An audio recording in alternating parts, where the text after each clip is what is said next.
The Where Our Minds Wander podcast may contain sensitive content. Listener discretion is advised.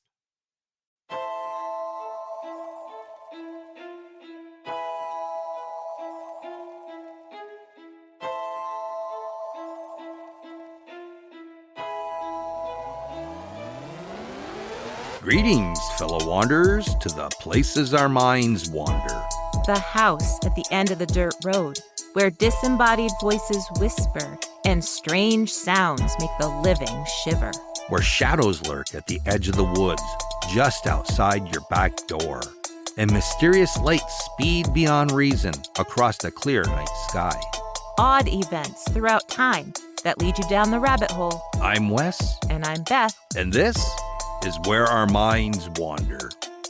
Hello and welcome to Where Our Minds Wander, all you fellow wanderers. Thank you for joining us. Yes, welcome everyone, and thank you for joining us for our 100th episode. Can you believe it, that we've made it to 100 episodes? Yeah, it's pretty hard to believe. You know, it was only 2 years ago that we decided that we wanted to start our own podcast. And other than being listeners, we didn't know much about starting a podcast of our own. But we did what we normally do. We just jumped in head first. We built a home studio, bought all of our equipment, and here we are. 100 episodes published. It has been a learning curve, and it's sometimes like having a second job because there's so much time involved. But it's been worth every bit of it. Yeah, and what's really cool is that even friends of ours now have started sending us ideas, or like they'll find something kind of cool and they'll be like, what about this? What about that? So that's kind of cool too. It's really cool. But you know, I think I always knew way back in the beginning that we'd make it to 100, but it seemed like it was going to be very, very far away. And now here it is. Yeah, I can remember recording that first episode and having those nerves and not really knowing much about editing or anything like that. It's like, well, we've done it. Now we've got to put it out. Yeah. I remember through my whole first story, I was like shaking through the whole thing because even though I knew it was being recorded, I still in my mind for some reason thought that people were hearing it right then, even though I knew they weren't. Right. But it was like this, I don't know. I remember I shook through the whole thing and I was sweating. Well, to me, it was just like everybody's going to hear every little, word missed. Right. Or mispronounced. Right. Yeah. Well, we made it through. Here we are. We still, mispronounce words and. Well, everybody does. Right. So. I've listened to enough podcasts and, well, we all make mistakes here and there. Right. So for all you listeners that were with us from the very beginning, thank you so much for continuing to listen to us. And for those of you that are new to our podcast, thank you so much for giving us a try. Yeah. Huge shout out to everybody that has supported us from the very beginning because, it's your 100th episode too if you've been listening since episode 1. That's true. So we appreciate you greatly. And as Wes said, all the new listeners too. We appreciate you as well. And the other night, we watched the Nandor Fodor and the Talking Mongoose movie, which was pretty freaking cool. It was really good. We covered Jeff the Talking Mongoose. Gosh, it was like way back in episode 23, I think.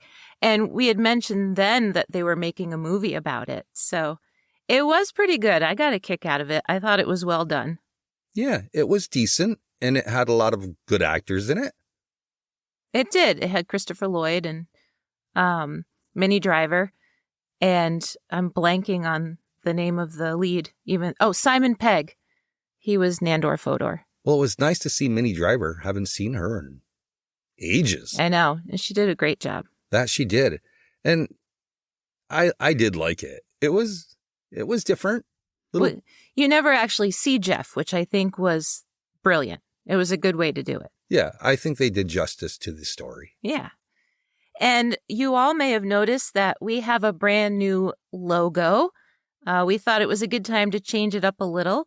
And earlier today, Wes added it to our TeePublic store. So you all have it as an option now as one of the designs you can choose if you want some merch with the new logo on it.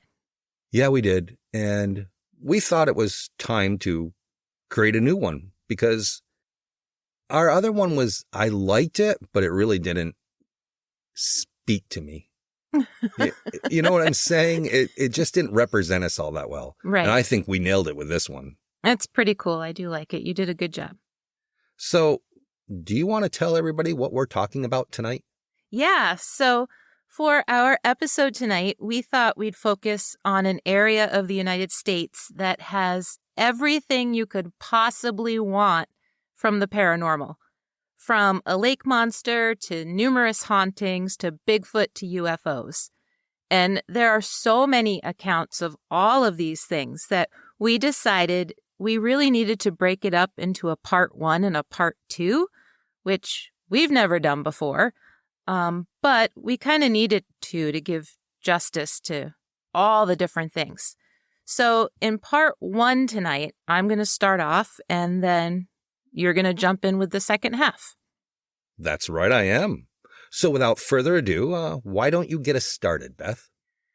All right. So 24 million years ago in present-day California and Nevada, there was fire, earthquakes, brimstone, and ice. First, a massive shifting of 2 fault lines created the area's highest peaks and a massive valley. Then Mount Pluto erupted, sending lava towards the valley, creating a natural dam. This new basin filled with snowmelt, creating a lake. More volcanic eruptions caused a new outlet to be carved, and it also filled with water when it cooled, creating the Truckee River. As if the landscape hadn't seen enough upheaval, an ice age began, and huge glaciers carved into the canyon walls, leaving behind broad U-shaped valleys. Then the ice age ended, and a 22-mile-long, 12-mile-wide lake remained, sitting 4,580 feet above sea level. With approximately 72 miles of shoreline, the lake became home to many indigenous people, known as the Washoe, for over 10,000 years. The lake was essential to their way of life. They camped along its shores, hunting and fishing so that they were able to eat all year round. Now, interestingly, they didn't tell tales about a lake serpent until the white settlers showed up. But the Washoe people did have legends about water babies, which were small 3 to 4 foot humans with long black hair, and a thunderbird-like creature that coexisted with them, not always peacefully. But the lake was considered sacred, and the Washoe people cared for it greatly. They named it Dauga, or Edge of the Lake. When white settlers moved in, they mangled the name and called it Lake Tahoe. Today, beautiful Lake Tahoe is a haven for tourists and visitors, with world-class skiing, hiking, boating, and fishing. Plus, there's more than a handful of luxury resorts and casinos in the nearby towns. Lake Tahoe itself is the 3rd deepest lake in North America and the 10th deepest in the world, which I did not know. Thought that was kind of cool. Its greatest measured depth is 1,645 feet, with an average of about 1,000 feet. Although the majority of it sits in present-day California, it actually straddles the border with Nevada, so essentially it's a lake in 2 states at the same time. After the Lewis and Clark expedition in 1804, President Thomas Jefferson wanted to keep Western exploration and expansion going strong. Beginning in 1842, John C. Fremont led 5 expeditions west, across California, Nevada, and Oregon. he explored Lake Tahoe in 1844. Now, although he was anti-slavery, he wasn't against slaughtering indigenous people, and he led 3 massacres: the Sacramento River Massacre, the Klamath Lake Massacre, and the Sutter Buttes Massacre. So there's that. But he also basically kickstarted the Oregon Trail. One group of pioneers traveling the wagon trails are quite famous, and for many of them, their lives ended near Lake Tahoe. In November of 1846, the Donner Party became stuck in Truckee, just north of the lake. Out of the almost 90 people who were trapped by the endless snowfall, half were children under the age of 18. As I'm sure many of you know, the Donner Party suffered through a horribly harsh winter in the Sierra Nevadas, resorting to the cannibalism of 2 native guides and fellow travelers. Rescuers from California tried to reach the Donner Party, but they couldn't get to them until the middle of February in 1847, almost 4 months after they'd become stranded. Only 48 of the 87 people survived, and most of the survivors were children. One survivor, 1-year-old Isabella Breen, lived until 1935. People today have claimed to see the ghostly apparitions of the Donner Party at their former encampment, which is now the Donner Memorial State Park's Emigrant Trail Museum. They especially see Tamsen Donner, the wife of one of the wagon train leaders, George Donner. Tamsen Donner was a well-educated woman, especially in geometry, botany, and philosophy. She spoke fluent French, and in her free time, she painted and wrote poetry. She was also quite a good shot with a pistol. Described as tiny, she was barely 5 feet tall and weighed just 96 pounds, but she was always gracious and welcoming. Over the decades since Tamsen passed away, overnight campers near the former encampment have claimed to see her apparition at night, wandering alone through the dark. She appears as sort of shadowy and glimmery at the same time, and then she just seems to disappear into the darkness. Other visitors have interacted with a man whom they describe as whiskered. Seen in broad daylight, the man doesn't appear ghostly at all until he walks up to a building and seems to pass right through the wall. When the Comstock lode of silver was discovered in Virginia City, Nevada in 1859, a second wave of settlers rushed to the Lake Tahoe area, hoping to strike it rich. According to the Visit Lake Tahoe website, Tahoe became a boom town, filled with new jobs and lots of money. It also caused 80% of the forests to be cut down in order to build their mine shafts, hotels, saloons, and housing. With the California gold rush in full swing at the time, 300,000 prospectors made their way through Tahoe. Once the Transcontinental Railroad came to California, Lake Tahoe became the premier place for the wealthy to come play. One such millionaire was George Whittell Jr., who arrived in the Lake Tahoe area by the 1900s.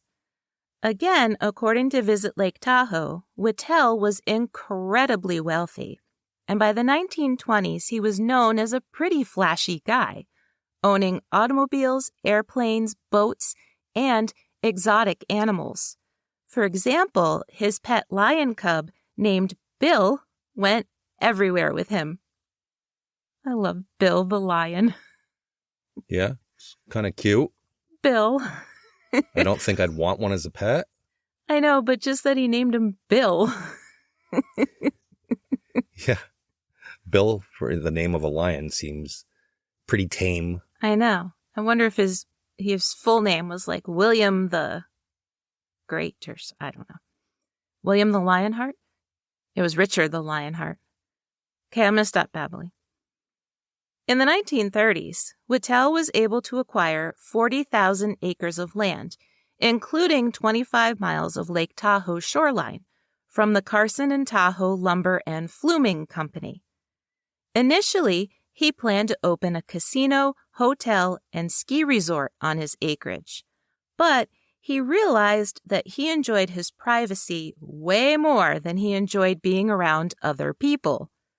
By the end of the decade, he had built his private dream home, which he named the Thunderbird Lodge.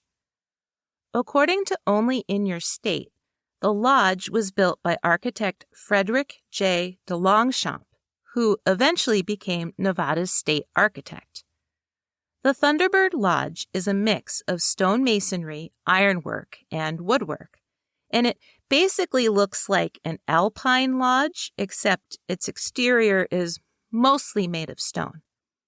And since he really didn't like having people over, the main lodge doesn't have a single guest room inside.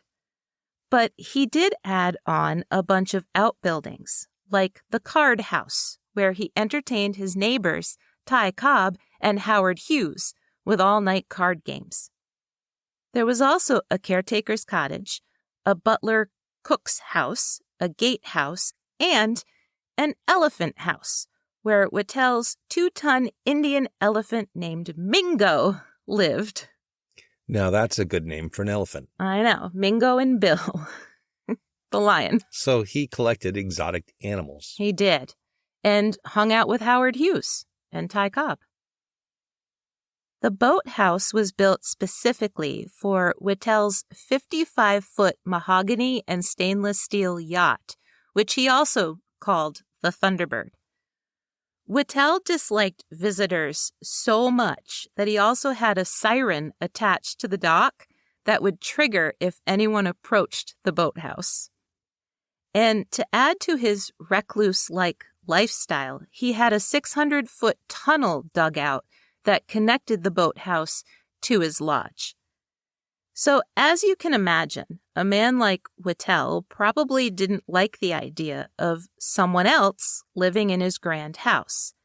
And that might be why people have considered the entire estate haunted for decades. But not just by him. Various former workers, employees, and even Whittel's mistress are said to still wander the property. People have claimed to hear disembodied voices inside and outside the main lodge, as well as on some of the walkways, in the tunnel, and in the boathouse. They've also seen apparitions, especially in the former butler's cook's house, which was later converted into a guest house. In 2022, a Sierra Sun article outlined some people's experiences and encounters with the paranormal at Thunderbird Lodge. Although Bill Watson, the property's chief executive, historian, and curator since 2006, claims to never had a paranormal experience there, he does admit that at least one psychic told him that they could sense Whittel, who passed away in 1969, standing next to him. Watson doesn't discount people's experiences, even though he's a skeptic himself. Like the apparition of Jimmy Lee, a former chef who worked at the lodge in 1954. Now, he died while he was bringing trash out to the incinerator. He was mauled by a black bear during his trash run, and he later died from his injuries. And guests claim to still see him carrying on his daily duties at the lodge. What a way to go. I know, isn't that horrible? Taking out the trash, you get mauled by a bear. Yeah. There's also the apparition of May Mulhagen, Whittel's mistress. She was killed in a car accident while driving one of Whittel's cars near Crystal Bay. Guests at Thunderbird Lodge have claimed to hear her whispering and to see her ghostly figure wandering the grounds. And lastly, there's the ghost of a worker who allegedly died on the property in the 1940s while a pool house was under construction. Whittel allegedly walled off the spot where the worker died, but visitors claim to see his spirit wandering the area. Now, I had mentioned earlier that Whittel loved exotic animals, Mingo and Bill, and he did kind of have a zoo of his own. So it's quite possible that he knew of the legends surrounding Lake Tahoe's lake cryptid, a massive serpent that people call Tessie. I had also mentioned earlier that the Washoe people didn't start talking about a lake serpent until the white settlers showed up. And that's also true of the Paiute people. They told stories about a serpent-like creature that lived in an underwater tunnel near Cave Rock on the eastern shore of the lake. According to sfgate.com, one of the best-known early accounts of a run-in with Tessie was featured in the Examiner in 1897. A San Francisco socialite named I.C. Coggin submitted an article outlining his first-hand account. He said a massive serpent-like creature slithered past him on shore while he hid behind a tree. According to Coggin, the creature was so heavy that it crushed small trees with its weight, and its head was 14 feet wide. I double-checked that. I was like, feet or inches? No, feet. Its eyes were jet black. He was quoted as saying, "I know many will doubt this story, but sooner or later his snake ship will be seen by so many that all doubt will be removed." End quote. The stories of Tessie were somewhat confirmed in the 1950s, when a team of divers reported seeing an underwater cave and some sort of massive creature swimming out of it. Then there's the rumor that oceanographer Jacques Cousteau himself completed several dives beneath the surface of the lake in the 1970s, only to return to the surface and claim, quote, "The world isn't ready for what's down there." Fast forward to the 1980s, when a whole slew of people claimed to have sightings. And then in the 1990s, a couple of kayakers did, too. Allegedly, a crew member of the Tahoe Queen snapped a photo of Tessie. So the lake monster was a pretty enduring myth. But maybe it's not just a myth. According to RenoScuba.com, in June of 1982, two off-duty police officers, Chris Beebe and Jerry Jones, were water skiing on the lake when they both saw an unusually large creature swim past them. They described it as dark gray or black and at least 10 feet long. Then, two women spotted Tessie on July 12, 1984. Patsy McKay and Diane Stavrakis, who were both Tahoe City residents, were hiking along the west shore when they noticed something odd. Some sort of massive creature kept surfacing in the water, quote, like a little submarine. But a submarine that McKay estimated was 17 feet long and more whale-like than boat-like. A year later, two filmmakers were shooting a commercial at Zephyr Cove when Tessie apparently made an appearance. As the film crew recorded footage of a romantic scene for a commercial, they were distracted by a massive wake that seemed to come from out of nowhere, causing an anchored boat to bob up and down. Next, they saw a brown hump surface above the water, and the children who were being filmed at the time started screaming. If they did manage to get it on film, the footage doesn't exist, unfortunately. In 1988, the Examiner ran another article about Tahoe Tessie, claiming he or she was seen by an optician, a pair of nuns, and 10 post office employees. Then, in 2005, longtime police officer and county constable Mickey Daniels was driving a chartered fishing boat across the lake. An avid fisherman, he stopped along the east shore and cast his fishing line into the water. There were no other boats around. His experience was written up in the LA Times. He said, a V-shaped wave suddenly came out of nowhere, as if a giant creature was about to surface. Then it just seemed to submerge back under. For the rest of his life, Daniels firmly believed that only a creature as big as Tahoe Tessie could have caused that strange wake. Well, Beth, that's a lot of sightings up until this point. I know. Big giant lake monster and then hauntings too. Yeah. I also love how they said in the Examiner that it was 2 nuns. I know. As part of the... And an optician. And an optician. Because his eyesight would be clear. Yes. And the nuns wouldn't lie about it. Well, nuns would not lie. And postal workers, well, there was 10 of them. That's right. We'll be right back after this quick break.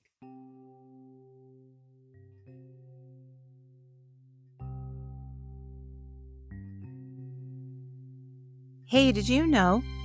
Although it is very rare, there is a condition out there known as locked-in syndrome or pseudocoma.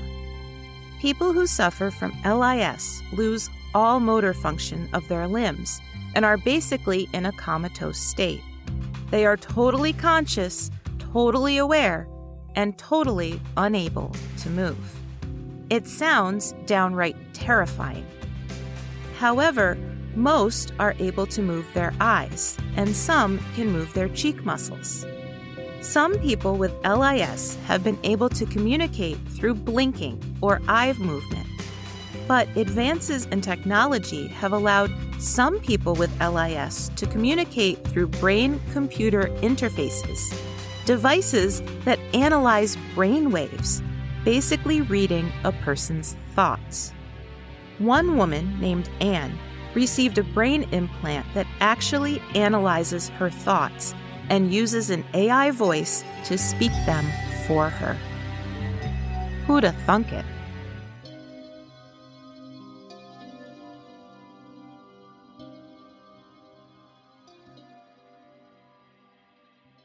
All right, we're back.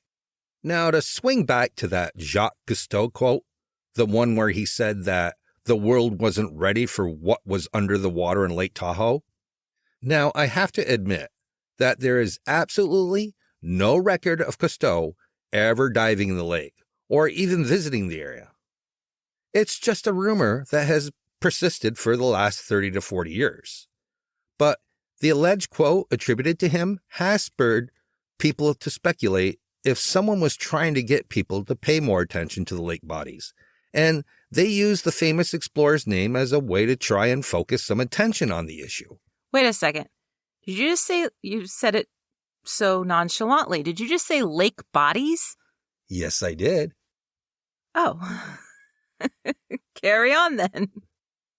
Now, this story of the lake bodies began as sort of an urban legend. People repeatedly shared the tale of an unlucky fisherman who was trolling along the lake when his line got snagged.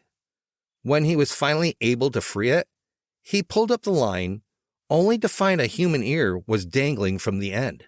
Oh my gosh. I know, can you imagine?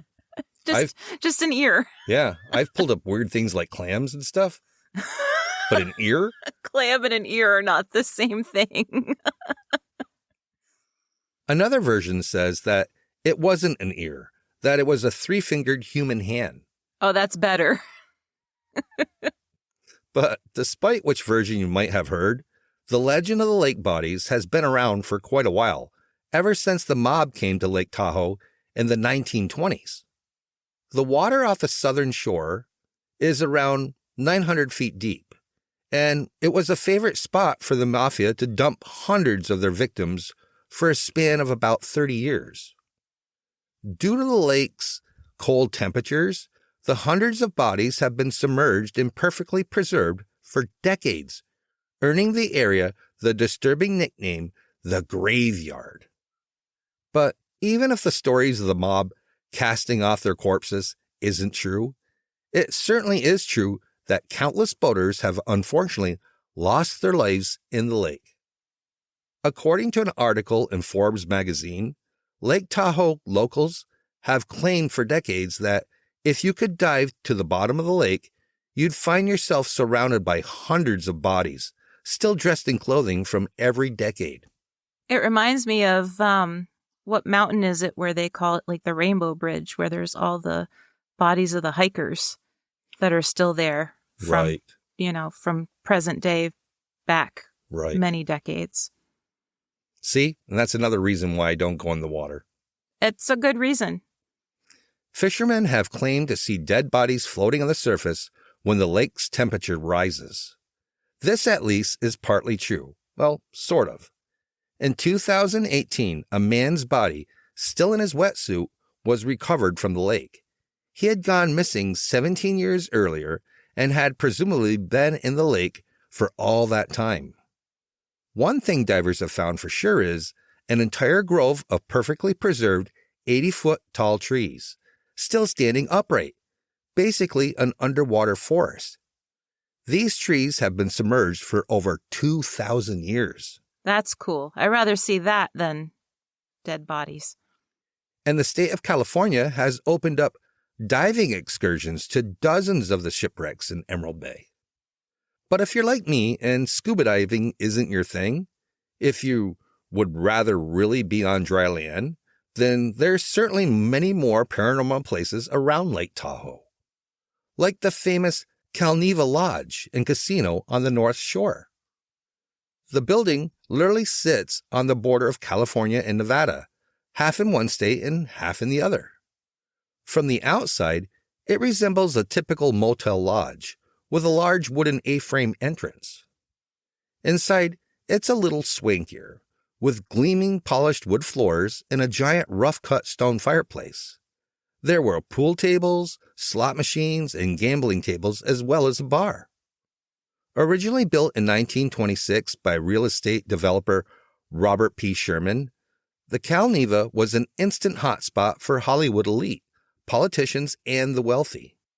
It made headlines in 1929 when silent film actress Clara Bow bounced several checks to the hotel, totaling $13,000, which is a little under $220,000 in today's money. She claimed it wasn't her fault.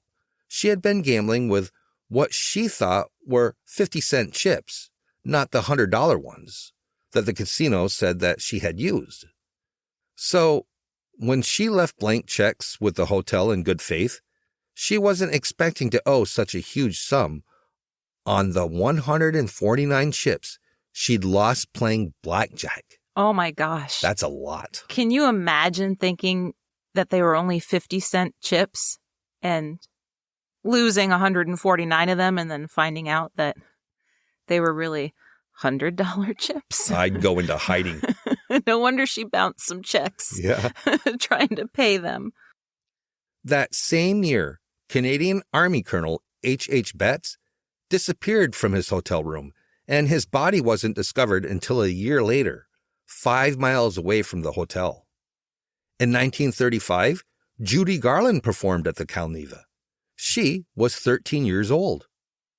2 years later, in 1937, a fire broke out, engulfing the Calneva, causing $200,000 in damage, about $4 million in today's money. Yikes. The entire place was rebuilt in just 30 days. Beginning in the 1950s, the Kennedy family frequented the lodge, including JFK, who allegedly entertained several women who were not his wife. Well, that's not a shocker. I know. And entertainer Frank Sinatra made his first visit in 1951, when his overdose on sleeping pills made national news. He really liked the place. Wait, back up. You were so cheerful about the way you just said that. Frank Sinatra went there and he overdosed and he really liked it. I said he really liked the place. I know. I don't think that he liked overdosing. Right. But I'm thinking, you're saying all these Hollywood elite were there, but they didn't have great luck there. No, but they had a good time. I guess they did. Well, something to look back on, right? Right. Say, hey, remember when we were at the lodge and, JFK had his mistresses there and we overdosed on pills? Yeah. Sounds like a great weekend. It sounds like fun. So Frank really liked the place. And in 1960, he purchased it with a group of friends and business partners. One partner was Paul Skinny D'Amato, owner of the infamous 500 Club. Another partner was Sam Giancana, a known Chicago mobster.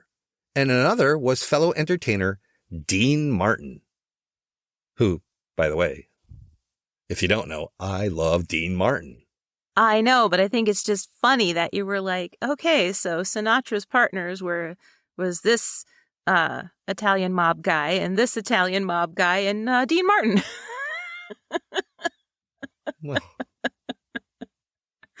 everybody knows that Sinatra was connected to the mob. I think I'm predicting that his activities at the Cal Neva are leaning that way thus far, but we'll see. Well, no wonder that there's so many bodies at the bottom of the lake. Yeah. The Cal Neva continued to be a hotspot for Hollywood elites.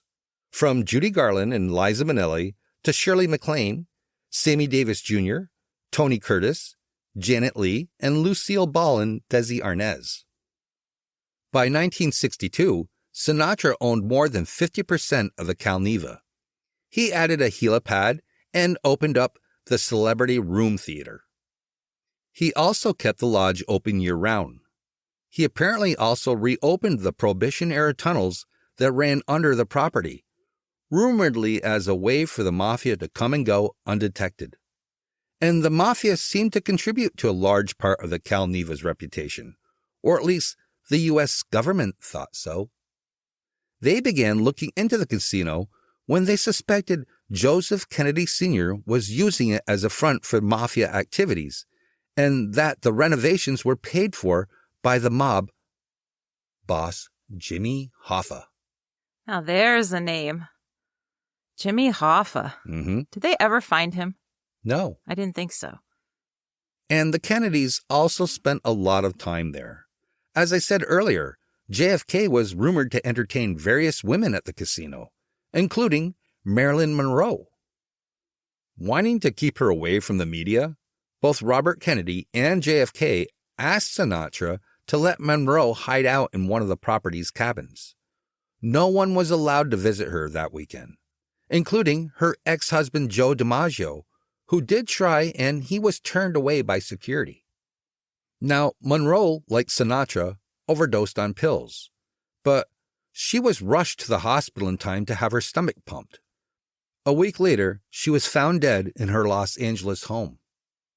By 1967, Sinatra sold the Cal Neva, but he didn't sell it to Howard Hughes, as he had hoped. He sold it to Caesar's Palace.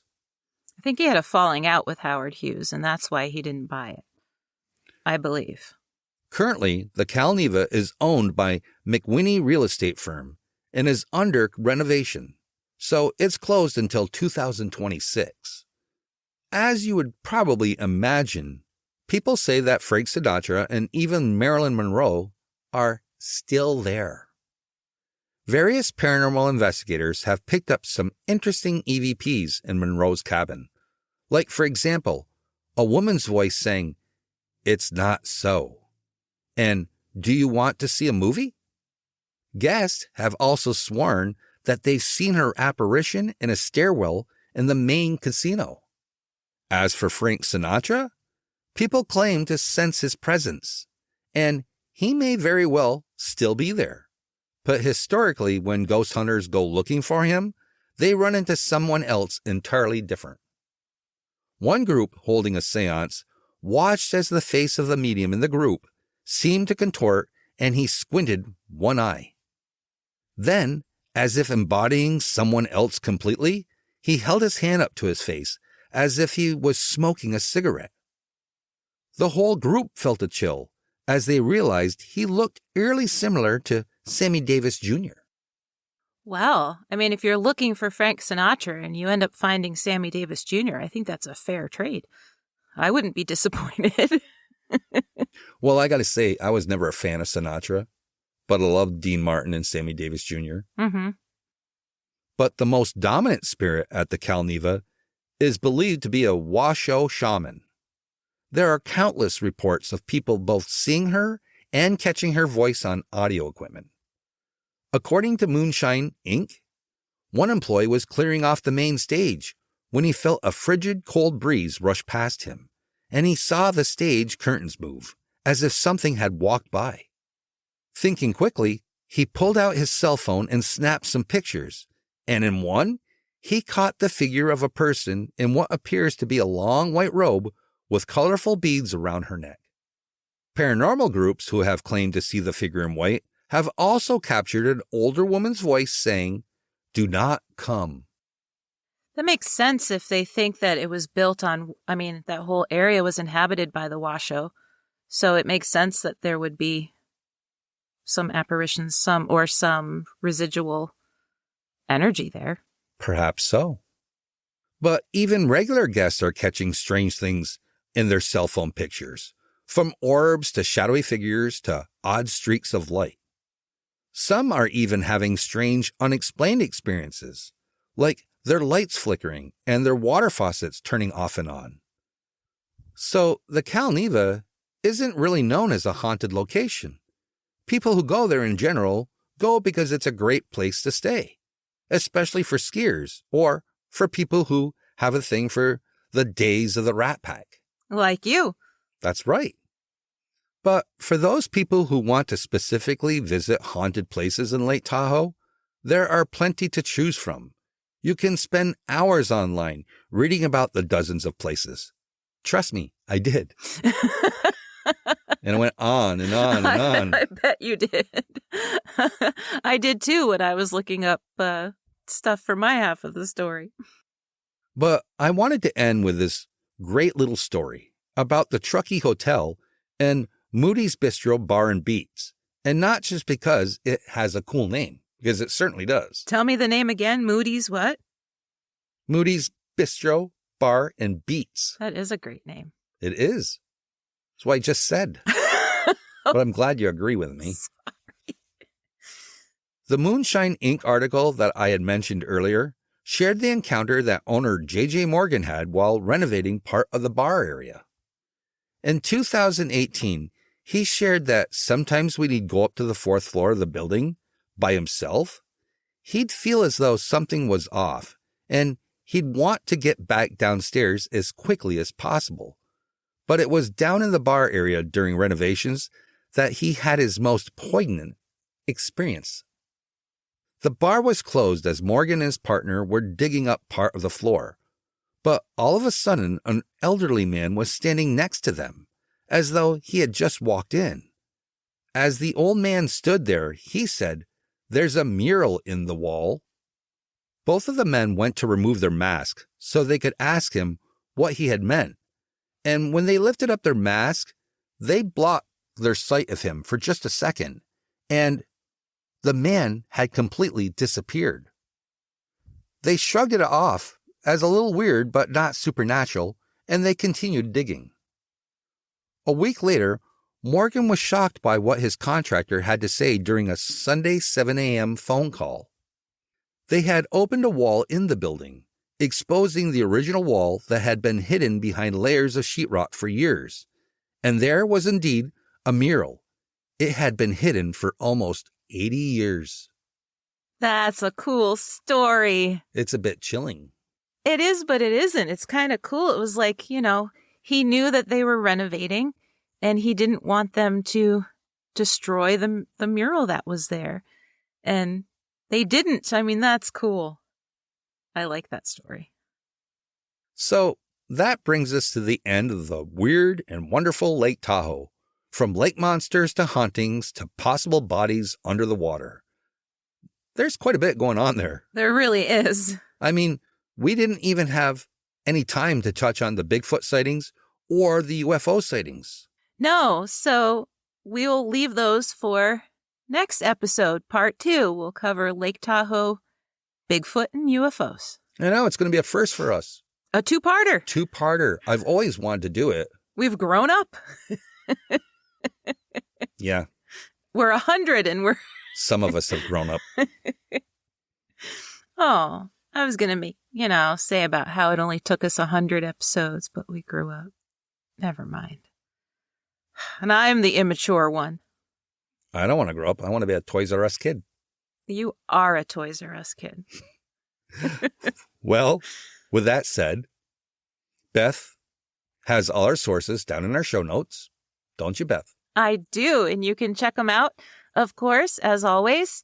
It's where we got the information that we used to create our episode. Yeah, we didn't just make it all up. No. And you can't blame us if anything's made up. It's the people that we used as our sources. Right. But anyway, if you'd like to know more, of course, there's tons more, especially if you want to look more into the hauntings of Lake Tahoe, because there is a lot. But I say you wait till part 2's over with, so you don't spoil it for yourselves. That's true. Well, with that said, join us next week for an all-new episode of Where Our Minds Wander. See you soon.